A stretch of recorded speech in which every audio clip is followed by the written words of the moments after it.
The Swifties have discovered bail reform. This is actually very scary. I'm glad she's okay.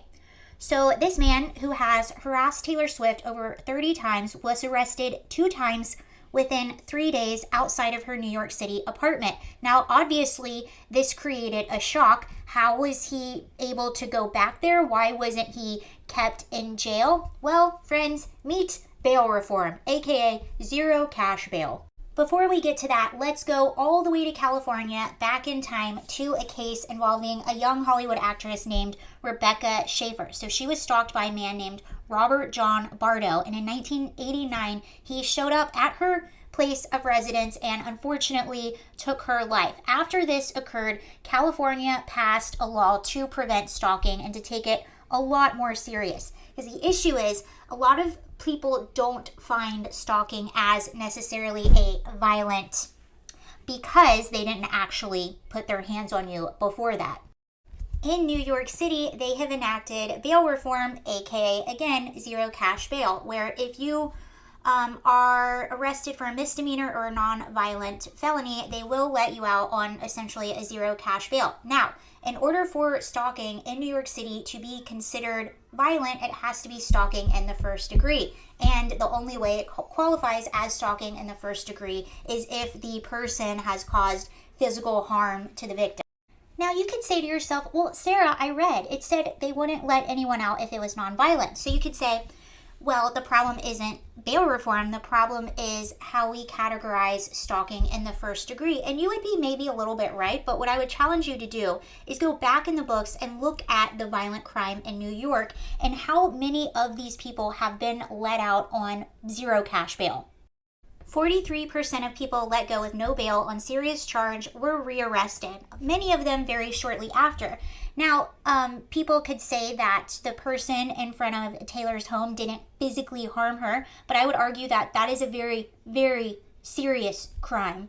One Taylor Swift fan rightfully pointed out on X that if this can happen to Taylor Swift, one of the richest, most powerful, influential women in the world, whether you're a fan of her music or not, she is. Her voice holds great influence over many, many people. If it can happen to her this way, imagine what it would be like this happening to a lower income woman without access to all those resources, without all of that influence. And this is where we are going to get a little bit political because we have to. This is a result of policies that people vote for by politicians that people put into office. And what's scary and what's ironic is that Taylor Swift, and I'm sure a lot of her fans, are probably liberal. They probably vote Democrat.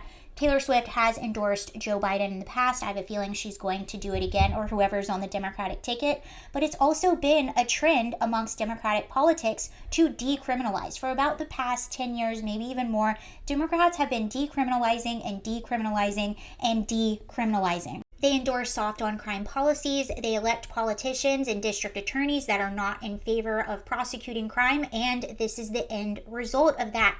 And pointing out that it's far worse for lower income people is absolutely correct. And that's why this ideology to me is really rooted in evil. I'm not saying that everyone that votes for these people or Taylor Swift is doing evil by endorsing politicians. I think most people are really unaware of the actual consequences of these policies. It's trendy, it's cool. Criminal justice reform, bail reform, all of that was sort of the popular Overton window the past few years, but this is what you're seeing is the result of that. And just because something is called reform doesn't mean it's actually reforming anything. And what they do to persuade people to vote for these policies is they'll use the heartstrings of people, they'll use poverty, they'll use race, and they'll use all of those things to say that we need bail reform, we need all of these reforms for social justice. But as this fan pointed out, it actually hurts lower income more than anyone else. They don't have access to the same resources